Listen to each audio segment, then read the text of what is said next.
Mesdames et messieurs, ravi de vous retrouver et bienvenue à cette nouvelle édition de notre programme L'Égypte à la une. Et commençons l'édition d'aujourd'hui, du lundi 18 décembre 2023, avec le président Abdel Fattah el-Sisi qui s'est rendu hier au Koweït pour présenter ses condoléances pour le décès de l'émir Nawaf el-Ahmad el-Jaber el-Sabah. Le président el-Sisi avait déploré la perte d'un homme sage qui soutenait fortement son pays et se montrait toujours solidaire avec les questions arabes et islamiques.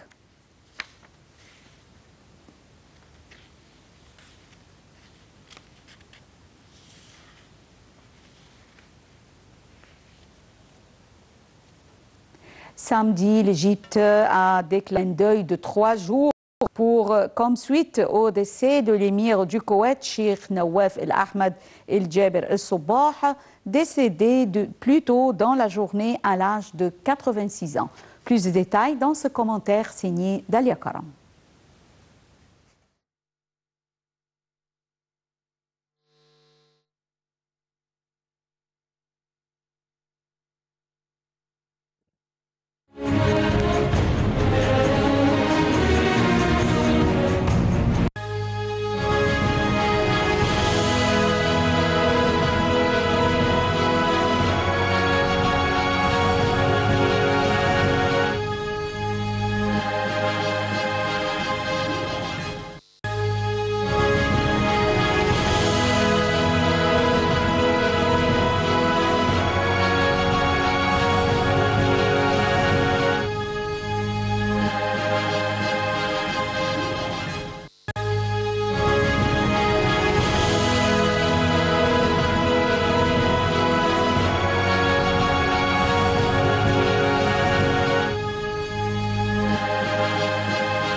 Deuil de 3 jours suite au décès de l'émir du Koweït, Cheikh Nawaf el-Ahmad el-Sabah, décédé plus tôt dans la journée à l'âge de 86 ans.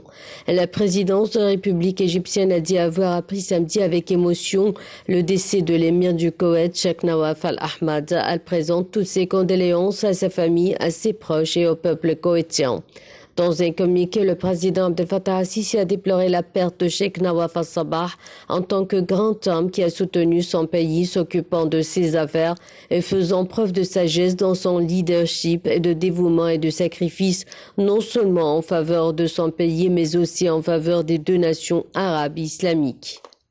La télévision koweïtienne et la cour royale avaient annoncé plus tôt dans la journée le décès de l'émir du Koweït, Cheikh Nawaf el-Ahmad el-Sabah, décédé samedi à l'âge de 86 ans. Un peu plus de 3 ans après avoir pris le pouvoir dans le producteur de pétrole du Golfe. Le prince héritier du Koweït, Mesh'al el-Ahmad el-Jaber el-Sabah, âgé de 83 ans, a été ensuite désigné nouvel émir du pays par le cabinet koweïtien.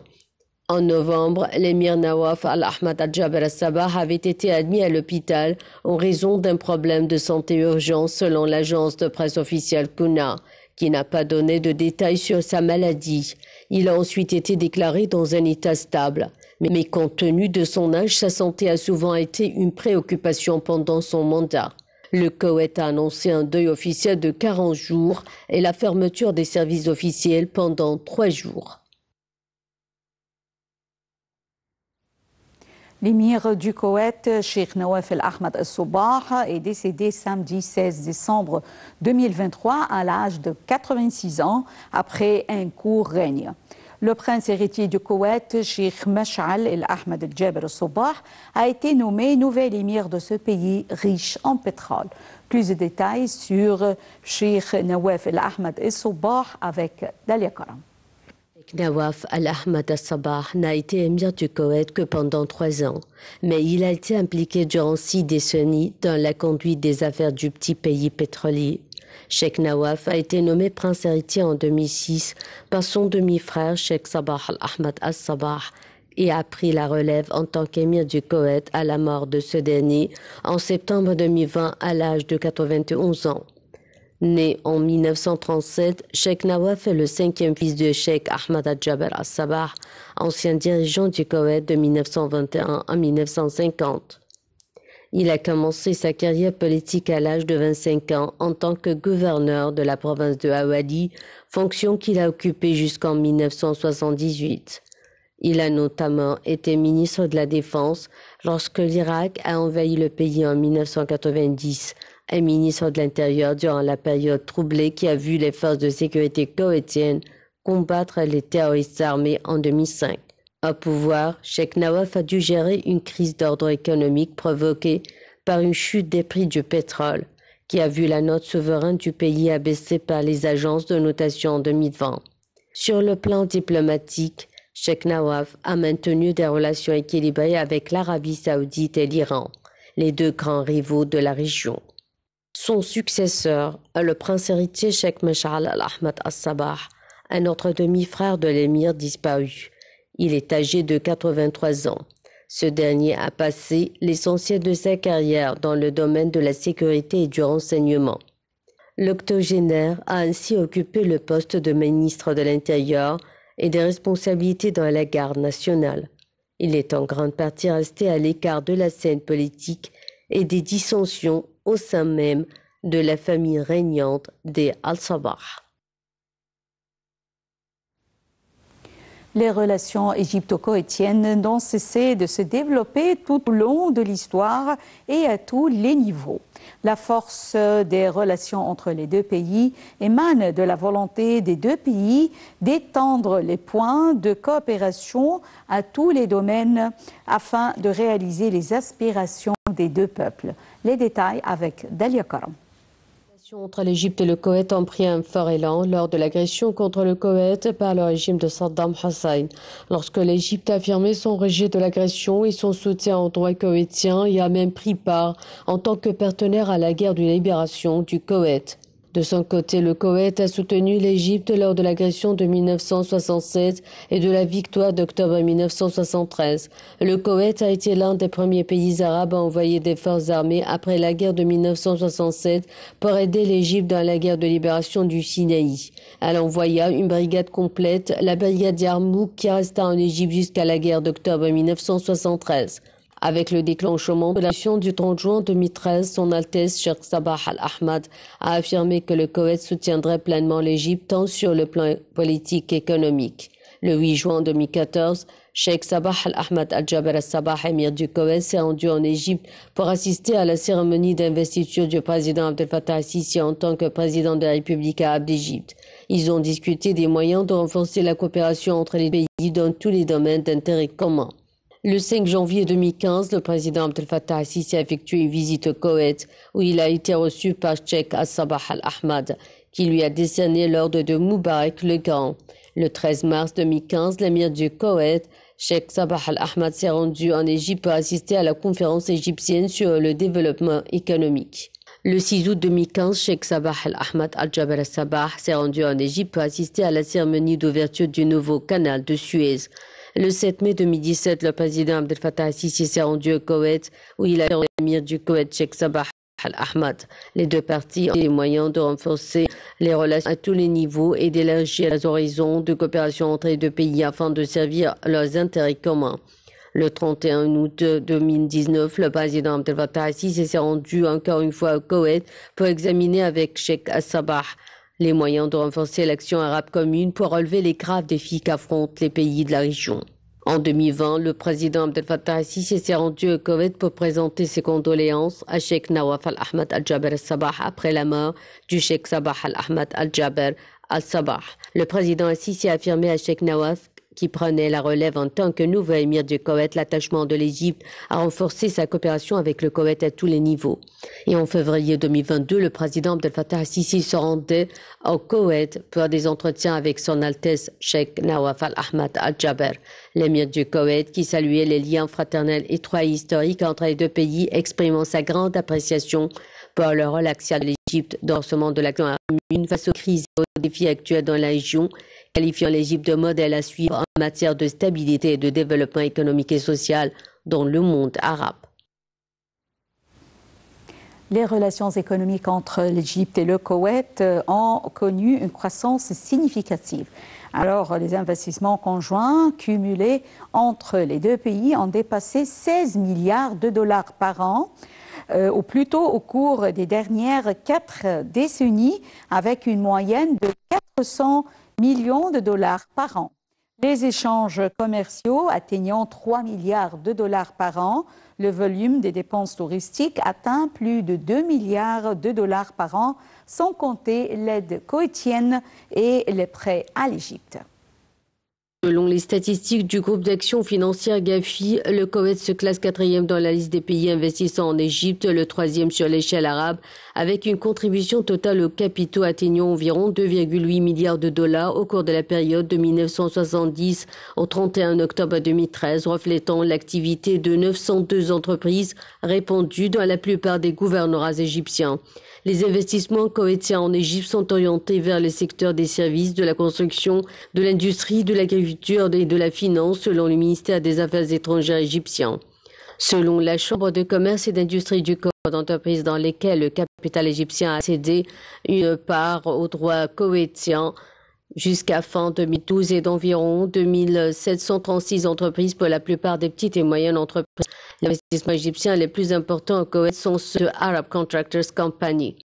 Les projets en Koweït sont l'hôpital Jaber al-Ahmad d'une valeur de 1,2 milliard de dollars, qui est le plus grand projet remporté par les entrepreneurs arabes au cours de son histoire, et le projet de développement de la route Al-Jahra d'une valeur de 917 millions de dollars. En outre, il existe des investissements koweïtiens dans des entreprises égyptiennes à travers des partenariats et d'autres cadres juridiques dans les domaines du pétrole et autres, ainsi que des investissements indirects dans des sociétés cotées à la bourse égyptienne, en plus d'importants investissements dans le secteur immobilier par les individus et les institutions. Le volume des échanges commerciaux entre les deux pays en 2012 en pétrole et ses dérivés a atteint 339,3 millions de dollars. Le volume des exportations égyptiennes vers le Koweït en 2012 a atteint 291,8 millions de dollars. Le volume des importations égyptiennes en provenance du Koweït en 2012 a atteint 47,5 millions de dollars. Le volume des échanges commerciaux entre les deux pays en 2012, en prenant en compte le pétrole et ses dérivés, a atteint environ 3,2 milliards de dollars. Selon le ministère des Affaires étrangères égyptien, le volume des échanges commerciaux entre l'Égypte et le Koweït a augmenté d'environ 3 milliards de dollars en 2013-2014, selon la Banque centrale d'Égypte, contre 2,9 milliards de dollars en 2012-2013. Les principales exportations égyptiennes vers le Koweït sont les câbles électriques, les produits alimentaires, les produits laitiers, les vêtements confectionnés, le marbre, le granit et le charbon. Les principales importations égyptiennes en provenance du Koweït sont les polymères, le polyéthylène, le polypropylène, les navettes, les vêtements et les pièces détachées automobiles. Le 3 juin 2016, un protocole d'accord conjoint a été signé avec le Kuwait Petroleum Corporation, le KPC, pour faciliter le transit des pétroliers koweïtiens à travers le canal de Suez. Le 5 avril 2016, l'Égypte et le Koweït ont signé 2 accords de financement d'une valeur de 110 millions de dinars koweïtiens dans les domaines de l'irrigation, de l'agriculture et de l'électricité. Depuis le 30 juin 2013, l'aide économique du Koweït à l'Égypte s'élève à environ 4 milliards de dollars, dont 2 milliards ont été placés sous forme de dépôt à la Banque centrale d'Égypte pour soutenir les réserves internationales égyptiennes, 1 milliard de dollars sous forme d'aide pétrolière et 1 milliard de dollars à titre de subventions non remboursables. Le Koweïtien pour le développement économique arabe a lui fourni à l'Égypte depuis sa création 2,4 milliards de dollars pour financer des projets égyptiens dans les différents secteurs. L'autorité nationale des élections a annoncé qu'une conférence de presse serait tenue aujourd'hui le lundi à 14h contre des congrès à Madinat Nasr ou Nasri pour proclamer les résultats de l'élection présidentielle. La ANE a indiqué qu'elle n'avait reçu aucun recours déposé par 4 candidats à la présidentielle ou par leurs représentants contre les décisions des bureaux de vote concernant le scrutin. Les bureaux de vote au niveau de la République n'ont reçu aucune contestation des candidats, leurs représentants, concernant toutes les questions liées au vote dès le début du scrutin jusqu'à la fin du dépouillement des bureaux des bulletins de vote. Des millions d'Égyptiens ont voté du 10 au 12 décembre 2023 dans des milliers de bureaux de vote à travers le pays pour choisir leur futur président pour les 6 prochaines années. Selon l'autorité nationale des élections, le scrutin était marqué par une large participation des électeurs et une grande affluence dans tous les bureaux de vote à travers le pays. Le point avec Dalia Karam. Le taux de participation à la présidentielle égyptienne 2024 était historique, a déclaré l'autorité nationale des élections. Le taux de participation, assure-t-elle, avait alors déjà 45%, soit plus de 30 millions de votants sur un corps électoral de 67 millions de personnes. Selon les médias égyptiens, ce scrutin constitue une grande victoire de la volonté du peuple, lequel a réécrit l'histoire pendant les 3 jours d'élection. Le 13 décembre, le quotidien gouvernemental El Ahram titrait « Le peuple a gagné la course de l'alignement national et envoie au monde un message d'appartenance patriotique ». Le dit alignement étant celui qui s'opère derrière le pouvoir en place et son candidat. Des vidéos partagées sur les réseaux sociaux montrent des femmes qui dansent devant les bureaux de vote, tandis que certains médias prédisent déjà un niveau de participation historique dépassant même les records enregistrés après la révolution de 2011. Du côté des partis proches du pouvoir, on revendique déjà la paternité de la victoire. Les dirigeants du Hamat al-Watan, protecteur de la patrie, louent la prise de conscience des Égyptiens, reprenant eux aussi l'idée selon laquelle le taux de participation très élevé confirmera l'état d'alignement national des citoyens derrière le gouvernement. Le parti Mustaqbal Watan, ou Avenir de la patrie, s'est lui félicité d'une présidentielle historique qui exprime l'unité de peuple en ces temps de crise et de défis. Dans la plupart des bureaux de vote, le dépouillement des bulletins a commencé dès le 12 décembre au soir. Selon les premiers résultats partiels, le président Al-Sisi dévance largement les 3 autres candidats inconnus pour la plupart des électeurs. Mais les résultats officiels ne seront annoncés que le 18 décembre. Invité du talk show sur la chaîne de télévision Sad al-Balad, Bassel Adel, fondateur du Bloc du Dialogue, qui a représenté des personnalités politiques pendant le dialogue national entre le gouvernement et l'opposition cette année, assure l'état de stabilité et de sécurité dont jouit le peuple égyptien, qui a motivé les électeurs à se rendre aux urnes pour renouveler leur confiance au président sortant et lui confier un 3e mandat. Et en ces temps de guerre à Gaza, explique-t-il aussi, le peuple éprouve en plus le souci de la sécurité nationale et soutient ses dirigeants lorsqu'ils résistent aux pressions exercées sur le pays pour accepter des choses qu'elle refuse.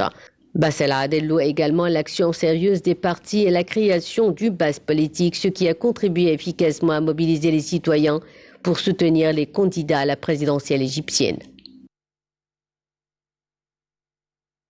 Fin de cette édition de notre programme L'Égypte à la une. Et également, c'est la fin de la transmission en langue française qui reprend à 18h locale.